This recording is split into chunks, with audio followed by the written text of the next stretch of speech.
Olá, bem-vindos ao Litera Mais. No vídeo de hoje eu vou falar sobre dinheiro, money. Mais especificamente, um dos maiores milionários, personagem da literatura, Jay Gatsby. Por que será que uma obra de enredo tão simples ganhou tanta notoriedade, circulando constantemente entre os 100 grandes livros da literatura americana? No vídeo de hoje eu vou falar sobre essa e outras curiosidades, contexto em que foi escrito e aspectos que possam ajudar a sua leitura. E, claro, falar sobre a ascensão à riqueza financeira de Gatsby. O enredo, em linhas gerais, conta a história de ascensão de um jovem pobre, filho de agricultores, Jimmy Getz, futuramente Gatsby, que apaixona-se por uma moça rica, a Daisy. Ele afasta-se e vai para a guerra, ascende e enriquece, seja através da farda, mas principalmente por outros caminhos. E quando retorna, descobre que a moça não esperou, casou-se com alguém de seu universo. E a partir daí, inconformado, Gatsby irá tentar atraí-la para o seu novo e mais do que abastado universo. O narrador da história é o Nick Carraway, que é vizinho de Gatsby e primo de Daisy. Estou sendo aqui muito sucinta porque o enredo aqui não é o tema deste vídeo e o enredo ele obedece a um esquema bastante simples, linear, que certamente não é nem de longe o mais interessante nessa narrativa. O que é mais interessante? Bom, Fitzgerald ele publicou O Grande Gatsby em 1925 e o livro retrata muito bem o contexto americano imediatamente ao pós-Primeira Guerra Mundial. Como é conhecido, os Estados Unidos se alavancaram na Primeira Guerra, exportando arsenal bélico, manufaturados, inclusive commodities para a Europa. E o final da Primeira Guerra irá assinalar o fim da era dos grandes impérios e os Estados Unidos cresce como uma grande potência industrial e financeira fora da Europa. Dentro do país se vivia um surto de prosperidade e muitas pessoas enriqueceram do dia para a noite, se beneficiando por meios legais ou não. No livro Grande Gatsby, o autor traçará o retrato do período efervescente do pós-Primeira Guerra, já evidenciando certa decadência moral da classe alta americana. Anos depois, o Fitzgerald irá publicar O Último Magnata, em que busca expor certa falsidade sobre a ideologia do sonho americano. Esse surto, de euforia pela prosperidade evidente e confiança num crescimento exponencial futuro e nas tecnologias. Ali no livro é da máquina de suco do Gatsby até o carro dele, E esse sonho americano que foi devassado logo adiante na crise da Bolsa de 29. No contexto em que ele foi escrito, o cinema crescia vertiginosamente e a escrita, que é considerada moderna, sem romper com a narrativa clássica, incorpora a modernidade com elementos do cinema. A gente vai observar cortes abruptos de cena, sucessão de imagens em sequência e o gestual um tanto acentuado. Nós estamos falando do cinema mudo ainda, o cinema falado ele veio em 1927. Então usar técnicas de cinema hoje em dia é mais do que comum, mas na época foi uma grande novidade. E o Fitzgerald estava muito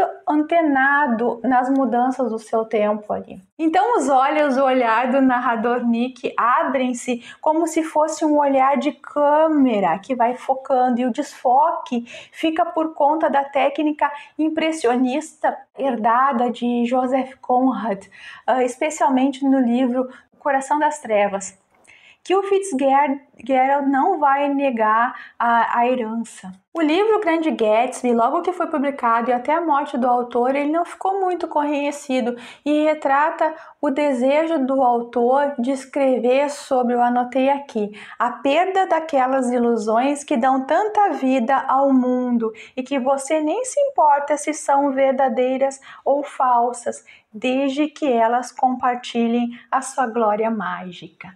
Especula-se que o Jay Gatsby esteja envolvido até mesmo em assassinato e Nick Carraway, o narrador, que é também personagem, parece tão absorvido pela figura de Gatsby que tenta apagar ou desfazer de quaisquer alusões negativas.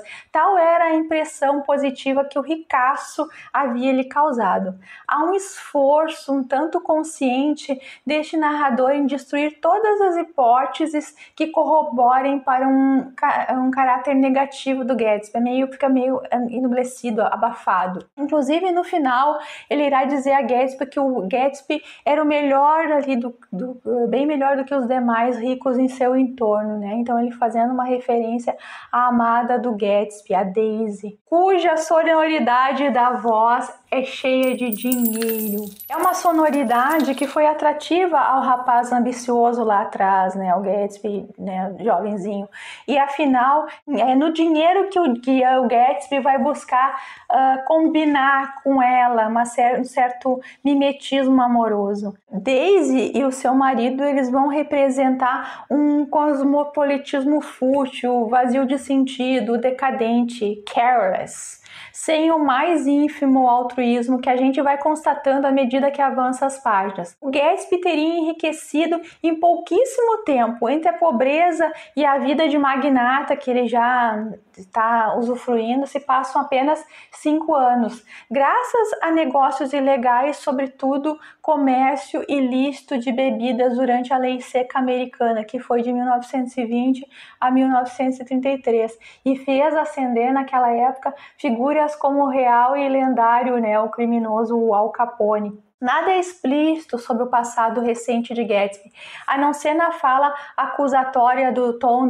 Buchanan, que é o marido da Daisy, e em um certo momento lá da narrativa. Nos outros momentos, as pessoas vão nas festas apoteóticas proporcionadas pelo Gatsby, onde uma fauna de Hollywood, gente de bolsa de valores, boêmios nova-iorquinos, ricos e políticos, espantam o tédio, fazem contato, se aproveitam da hospitalidade do anfitrião, especulando as origens da riqueza, né, fazendo muita fofoca.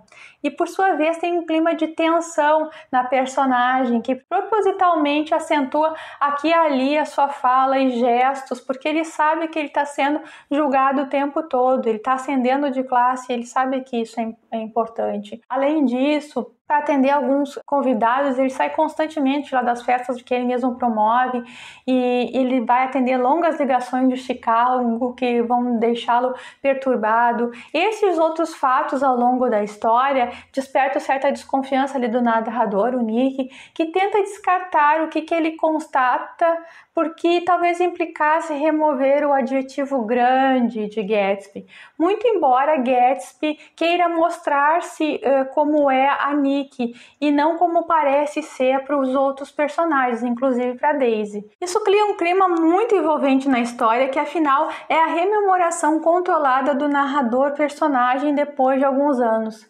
E além da ligação com as bebidas ilegais, suspeita-se também que Gatsby teria envolvimento com jogos e até prostituição. Toda a ostentação de Gatsby tem a relação com o sonho adolescente de chamar a atenção para a ex-namorada. A Gatsby, ele mora na Baía de Long Island, é ao lado dos ricos emergentes, é o New Money, preocupados em acumular riqueza e a sua manutenção, enquanto a Daisy, ela mora do outro lado, com o marido, com a família ali, que é o lado aristocrata da Bahia, o Old Money, onde eles gozam da riqueza sem maiores preocupações e acabam literalmente sendo cúmplices, sobretudo por sua posição social.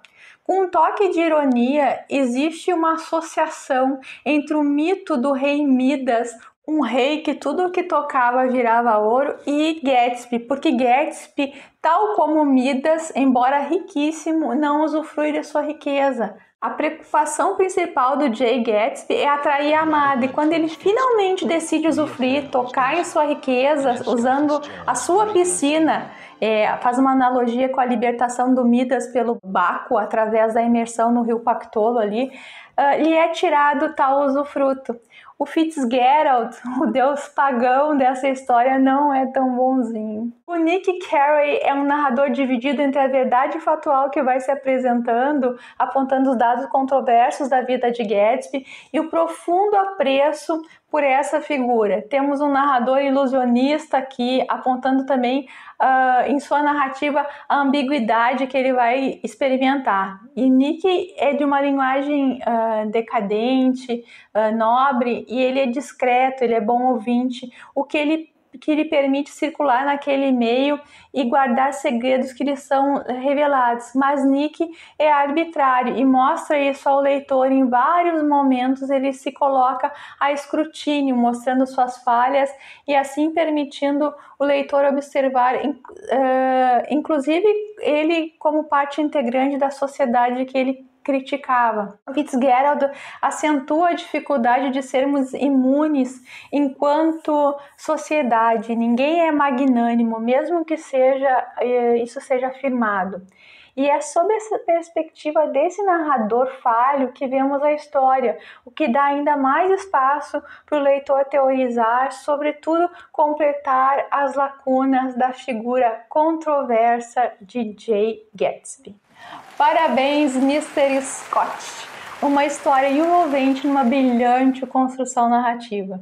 Se gostam deste tipo de conteúdo, inscrevam-se aqui no canal, comentem, deixem o seu like e até o próximo vídeo. Obrigada por assistir.